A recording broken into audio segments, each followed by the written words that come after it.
Welcome to This Explainer.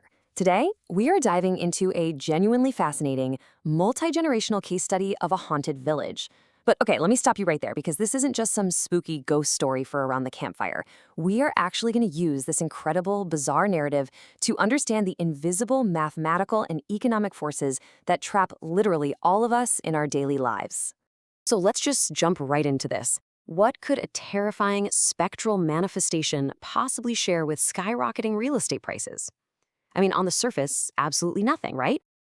But as we'll see through the real data and events that unfolded in this village, both of these things are governed by the exact same unbreakable rules of human behavior.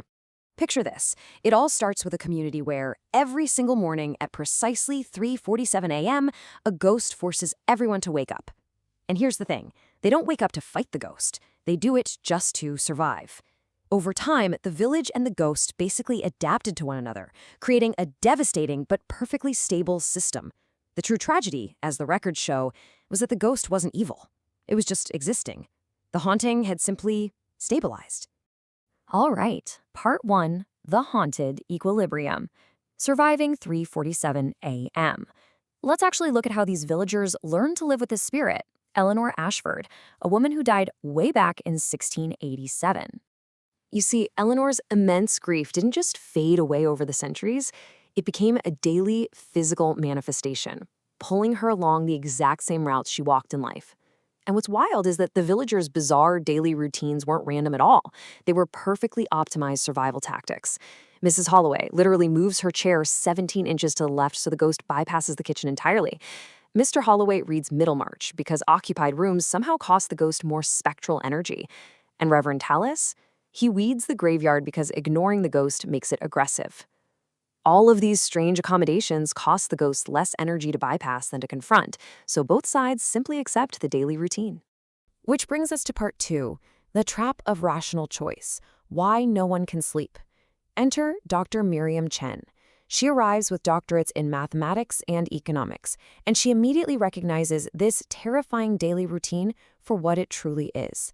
She doesn't see a supernatural curse at all. She sees a mathematical certainty.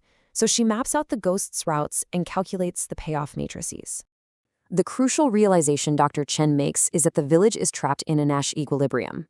If you're not familiar, this is essentially a stable state in a system where no one can individually change their behavior without making themselves worse off. So, in this context, if just one person tries to stay in bed, they alone suffer unbearable, crushing spectral pressure. And this brilliantly illustrates the core trap of the Nash equilibrium. Think about it. It is completely, individually rational for each person to dodge the ghost, right? It saves them immediate physical pain. But collectively, the entire village is experiencing an absolute catastrophe.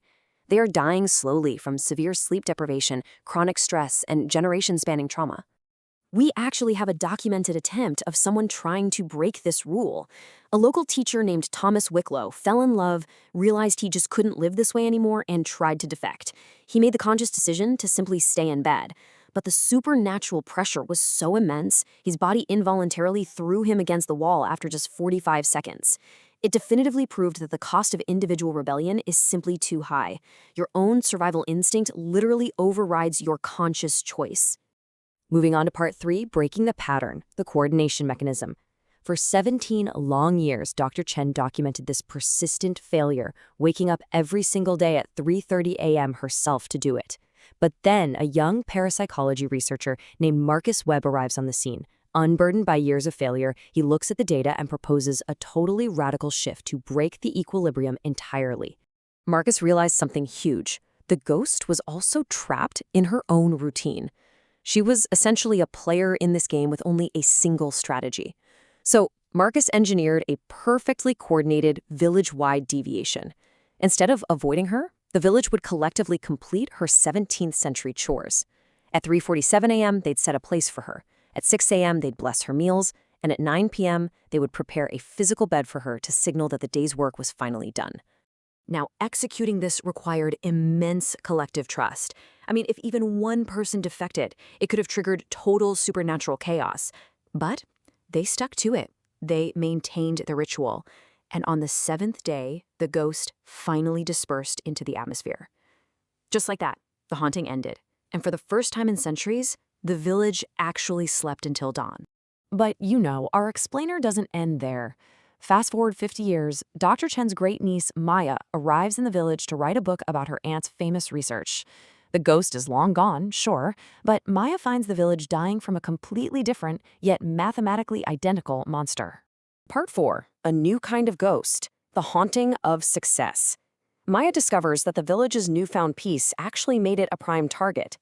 Without the terrifying ghost, it transformed into this idyllic countryside retreat. And what happens then? It attracts global capital, investment bankers, and wealthy weekenders. The village literally became haunted by its own success. Just take a look at how the demographics completely inverted. Wealthy absentee owners now dominate 80% of the housing stock. The original families are being entirely priced out of their ancestral homes.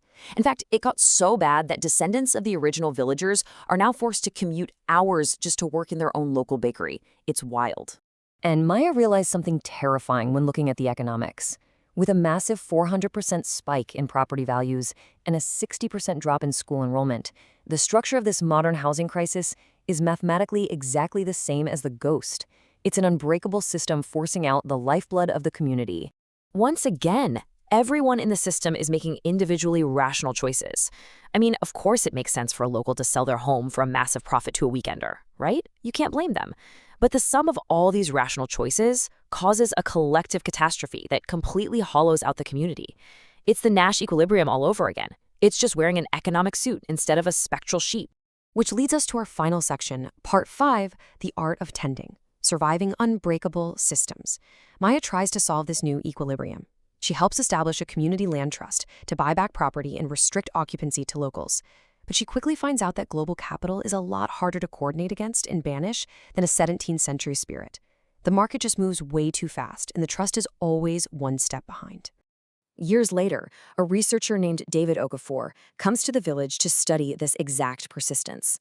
He realizes that Maya, just like her great-aunt before her, has become what he beautifully calls a tender. These are people who don't necessarily break the equilibrium outright, mostly because they can't. Instead, they stay with the unsolvable problems. They shape the equilibrium from the inside out to preserve little pockets of resilience. Maya actually uncovers an old letter from Dr. Chen containing this profound realization. Human systems aren't always destiny. Sometimes the work isn't to immediately solve the problem. Sometimes the work is simply to tend to it. You have to stay present, pushing the system when it can be pushed, and accepting it when it won't budge, all while keeping alternative possibilities alive for the future. And guess what? This patient tending eventually pays off.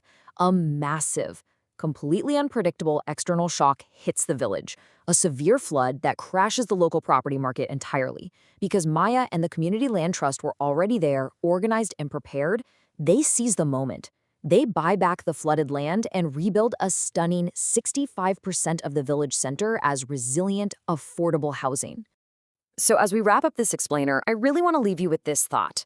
We all face these invisible forces, whether it's a terrible job market, a broken political system, or hey, even just a haunted house. What are the unbreakable patterns you are simply tending to right now? And more importantly, when the moment finally comes, will you be ready to coordinate and break them?